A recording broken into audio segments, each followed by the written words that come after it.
أعوذ بالله من الشيطان الرجيم. بسم الله الرحمن الرحيم. والطور وكتاب مسطور في رق منشور والبيت المعمور والسقف المرفوع والبحر المسجور إن عذاب ربك لواقع ما له من دافع يوم تمور السماء مورا وتسير الجبال سيرا فويل يومئذ للمكذبين الذين هم في خوض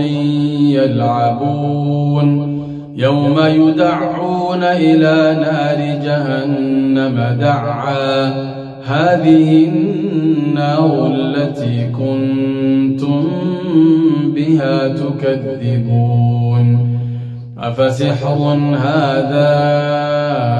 أم أنتم لا تبصرون اصلوها فاصبروا أو لا تصبروا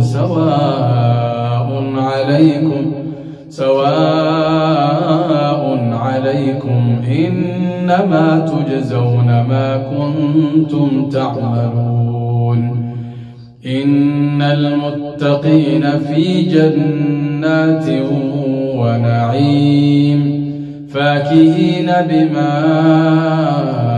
آتاهم ربهم ووقاهم ربهم عذاب الجحيم كلوا واشربوا هنيئا بما كنتم تعملون متكئين على سرور مصفوفة وزوجناهم بحور عين والذين آمنوا واتبعتهم ذريتهم بإيمان ألحقنا بهم ذريتهم وما ألتناهم من عملهم من شيء كل امرئ بما كسب رهين وأمددناهم بفاكهة ولحم مما يشتهون يتنازعون فيها كأسا لا لغو فيها ولا تأثيم ويطوف عليهم غلمان لهم كأنهم لؤلؤ مكنون وأقبل بعضهم على بعض يتساءلون قالوا إنا كنا قبل في أهلنا مشفقين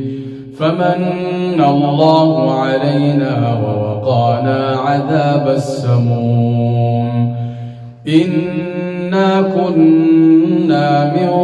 قبل ندعوه إنه هو البر الرحيم.